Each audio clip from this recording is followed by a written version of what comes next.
खबर आ रही है यादवों को लेकर, जैसा अभी कुछ दिनों पहले प्रीतम सिंह लोधी के द्वारा अनादर टिप्पणी की गई और उन्हें पार्टी से निष्कासित किया गया, जिसके उपरांत ये सब कुछ जनता का सैलाब हमें पिछोर में देखने को मिला। और ठीक उसी प्रकार से यादवों के साथ भी ब्राह्मण समाज के लोगों के द्वारा अनादर टिप्पणी की गई और उन्होंने मांग की गई कि पार्टी से निष्कासित किया जाए, लेकिन ऐसा कुछ नहीं हुआ है। हमारे पास एक क्लिप है जिसमें ये सब कुछ साफ साफ हुआ है। आप इस क्लिप में देखिए और हम अंत में मिलते हैं। हमारे साथ हैं रूपेश सिंह यादव जी, जो कि यादव समाज के राष्ट्रीय अध्यक्ष भी हैं। आइए हम उनसे जानते हैं कि अभी हाल ही में उनका प्रीतम सिंह लोधी जी से मिलना हुआ है, जबकि प्रीतम सिंह लोधी जी ने एक विवादित बयान दिया था ब्राह्मणों को लेकर, जिस पर इतना आक्रोश हुआ, इतना बवाल हुआ कि प्रीतम सिंह लोधी जी को भाजपा से भी निष्कासित कर दिया गया।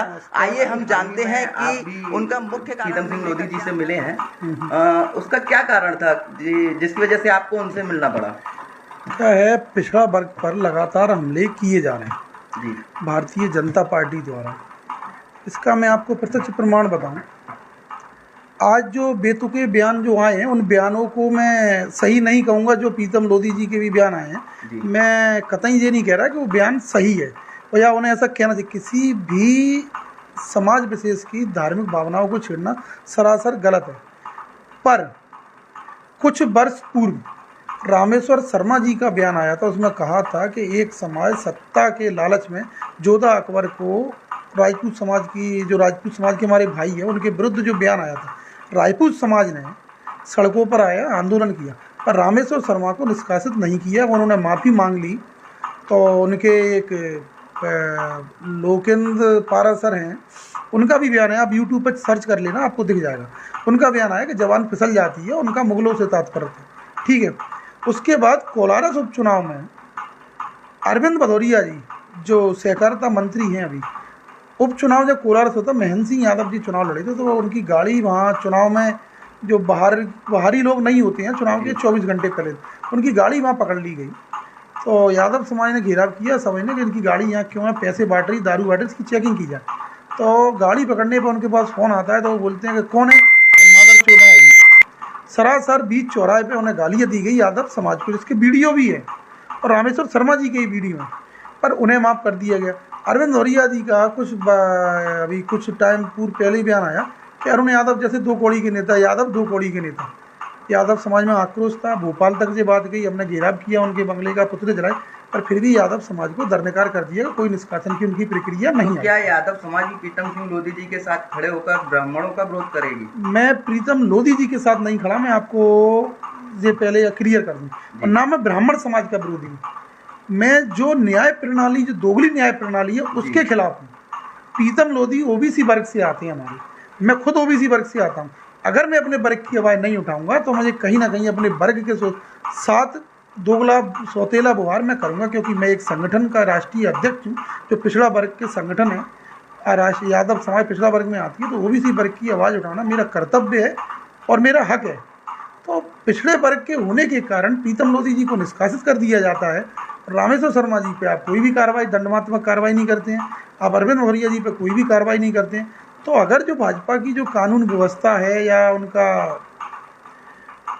उनके जो क्या बोलेंगे, उसे सजा देने का तरीका है, तो वो केवल पिछड़ा वर्ग के लिए ही बनाया गया है। मेरा यही पूछना था कि पिछड़ा वर्ग के साथ दोगला नीति अपनाओगे। दूसरा, प्रीतम लोधी के जो बयान आया था, और आपने भी सुना होगा, दूसरे दिन उनका फिर से बयान आया था, तो उन्होंने कहा था कि मेरा माफ़ी मांगी थी, और उन्होंने कहा था कि मेरे बयान को तोड़ मरोड़ के दिखाया गया। एक्चुअल में था क्या कि ग्रामीण परिवेश के लोग हैं,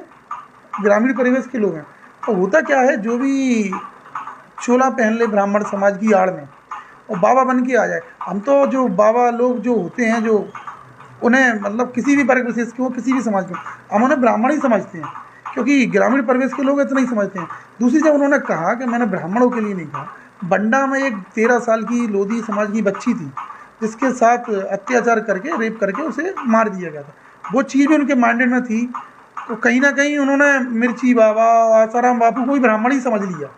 वो समझ लिया कि ग्रामीण परिवेश के लोग हैं, ब्राह्मण समझ तो कोई बहुत बड़ी बात नहीं है। हम भी मंदिरों पर कहीं जाते हैं, बाबा किसी भी धर्म के हो, किसी भी जात के हो, पर हमें ब्राह्मण ही समझते हैं। तो समझ लिया उसके परिणाम स्वरूप उन्होंने ये कहा कि ऐसे लोगों को अपने घर में ना बुलाएं, पर उनकी बात को तोड़ मरोड़ के और एक क्या उनके बोलने का तरीका, क्योंकि हर बात के दो पहलू होते हैं, तो दूसरा पहलू निकाला गया और उन्हें फिर भोपाल बुलाया गया। भोपाल बुला के बी डी शर्मा जी के समक्ष उन्होंने अपना लिखित में अपना माफ़ीनामा दिया। उसके बाद उनका निष्कासन कर दिया गया।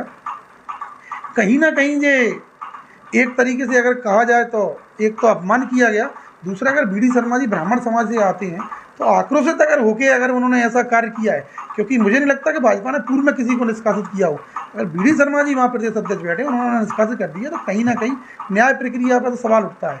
और ये दोगला व्यवहार अगर ओबीसी के साथ करोगे तो हम ओबीसी वर्ग के हर व्यक्ति के साथ हैं, ना कि प्रीतम लोधी जी के साथ हैं। ओबीसी वर्ग का अगर प्रीतम लोधी हो, चाहे वो कोई भी व्यक्ति हो, यादव समाज सदैव उसके साथ खड़ा है, ब्राह्मण समाज के विरोधी नहीं है। हमारी अगर विरोध है तो न्यायिक प्रणाली से है। एक देश, एक कानून, एक संविधान, तो फिर ये दोहरा रवैया क्यों अपनाया जा रहा है?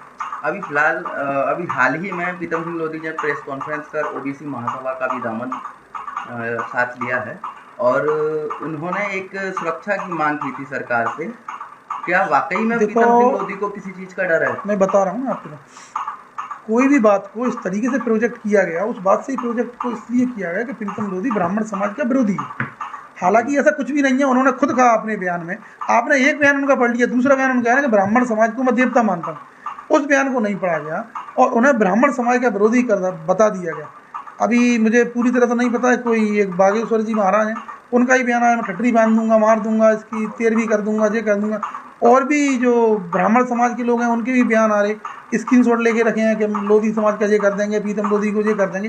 तो कहीं ना कहीं आप जानते हैं कि चंबल संभाग के लोग हैं, कहीं ना कहीं गुस्से में उसके अंदर कोई कदम उठाना तो आपको कहीं नहीं जाना, आप यूट्यूब खोलना और यूट्यूब में आप देखना कि रामेश्वर शर्मा का विवादित बयान, ये देखिए आप, ये आ जाएगा। एक सेकंड।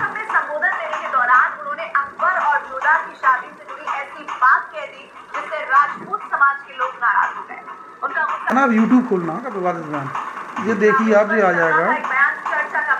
एक सेकंड। अब ये आ जाएगा। एक सेकंड।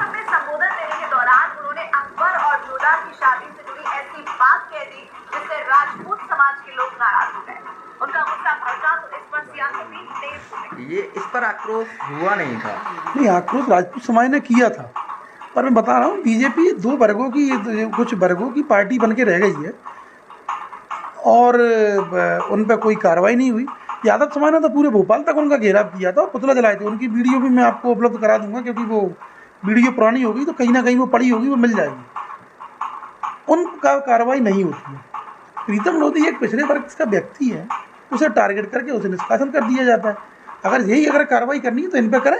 मुझे लगता है कि अब सभी SC, ST और OBC के सभी लोगों के लिए उठकर अपने हक की मांग करनी चाहिए, नहीं तो ऐसा ही चलता रहेगा। क्योंकि ये अपर कास्ट के लोग हैं, ये तो चाहते हैं कि हमसे नीचे ही हर कोई रहे।